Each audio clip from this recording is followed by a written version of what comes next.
Here we are at the Petter residence with a construction update. We are at the door of the bonus room. As I move back, you will see not a lot has changed on that particular wall. If you look in the distance, we still have that vacuum tube that has to be moved. That has not been completed yet. I have a plug on the right of the door and the left of the door. I will be changing the light switches. There will be a 4-gang switch to incorporate the ceiling fan, which is a new addition to the project.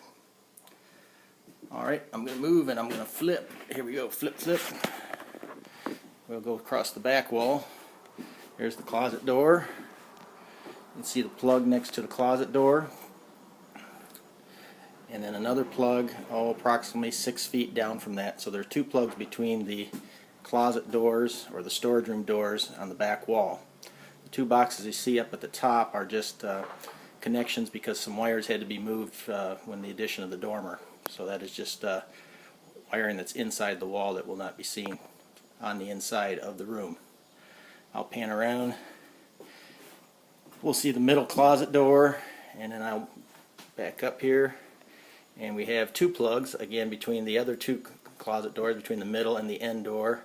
So you'll have 2 more plugs there, and of course one in the corner next to the door. And then I'll pan around on the wall that has the window. I'm not sure how that's going to be able to, I'm going to get a little glare off of that. Now I have 2 plugs on that wall, which is the wall opposite of the entrance door. 2 plugs there. And then I'll pan around and you have 2 closet doors. And there's a plug on each end. One in the corner and then one just before you get to the dormer. The plug you see on the side wall, that is for, again, wires that were moved and are not going to be seen on the inside. Here's the window. I'm going to get a lot of glare from that. But you have a plug, notice, on the right and the left corner of the window. So if you put a table or anything in the corner there, you can plug a lamp or anything you like in. And I'm going to move around a little bit.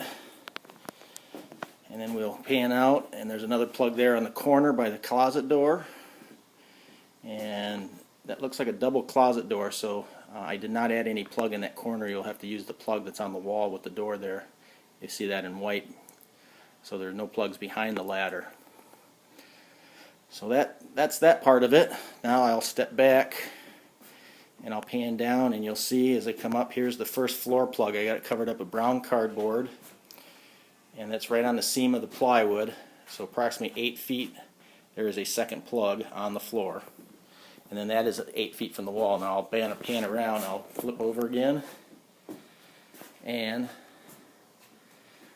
that's the wall with the window. The first plug is 8 feet from the wall. You see with the white cardboard on the floor. And there are the 2 plugs. They're exactly one length of plywood, which is 8 feet.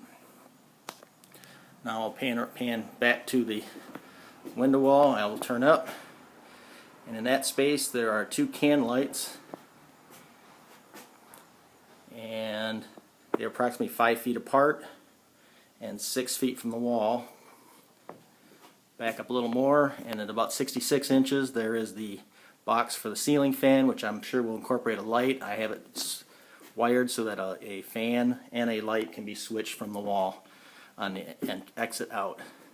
Now that light there, same as the other end, probably at 66 inches from the ceiling fan, and they're about 5 feet apart. There is a light bulb in the one, that's why it's all shiny. So there are your can lights. And I think I can get them all in just looking from the ceiling. I'm standing up against the door. There's the first light. All the way down, you can see 2 can lights on each end.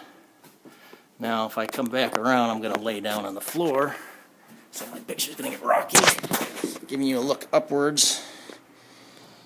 So there's a little bit of distance. Can't quite get it in unless I turn it.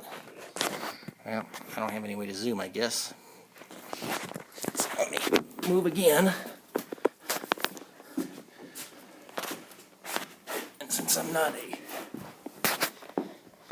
there's the light. So you see the insulation, that's the wall. So there is 1, 2, 3, 4 rafters or 4 ceiling joists, and then the light 1, 2, 3, another light, 1, 2, 3, ceiling fan, 1, 2, 3, can light, and 1, 2, 3, can light, and then 1, 2, 3, and there's like almost 4 there. The distance is the same on both ends. So there's a little bit more distance between the wall and the first light, but the light is concentrated in the center. And then I'll move down to the dorm, and then you see the 2 lights. I've got them 18 inches off the wall. You can see the window there at the bottom, and that one light has a bulb in it so that it's lit. And I figure we can play with the trim on that and determine which way we want to direct the light, whether it's to the center of the room or just wash the wall with it. So that's where we're at. There's the ceiling fan, and I will stand back up here. And once again, I will turn this way. There's our door. We'll pan around slowly, moving around. I know this will probably be too fast, but again, I'm not real good with moving pictures. The temperature up here is quite hot. It's probably over 100 degrees up here, so it's been a hot day. I've got about 2 hours work left here to finish. And then over here on the floor, you'll see the line sets for the mini split, which I've got to put down in that back corner back there. So that'll be put in probably next week. Since that can be put in, it's not going to interfere with installation of drywall or any other parts of the project, so I'll do that as time allows. I am going to flip one more time. Oop, cover the camera up with my finger. There we go. This wall here, I'm going to position the mini split right now. It's going to be off center in the room. It'd be nice to be able to put it right where that door is, but that's in the center of the room. We're not going to get it there, so I am going to lean to the left of that wall, near that door, so that we get it as close to the center of the room as we can, and that's the wall we will put the mini split on. So hopefully that's a good spot. That'll keep the air down at this end and hopefully create good circulation. Right there would be the ideal spot, but we do have closet door there. So I'm not sure, I've got a limitation on how much line set. I got 50 feet, so I got 50 feet from here all the way down to the back where we're going to put the condenser unit. So exact position will be dictated on how much line set I have available once it's run. So that's pretty much the update in this room. I've got about 2 hours left to complete it. Mainly I just got to tuck in some wires, put on some covers, and I think that's about it. And then I'll go back downstairs and I'll be working down there. Have a good evening. Bye.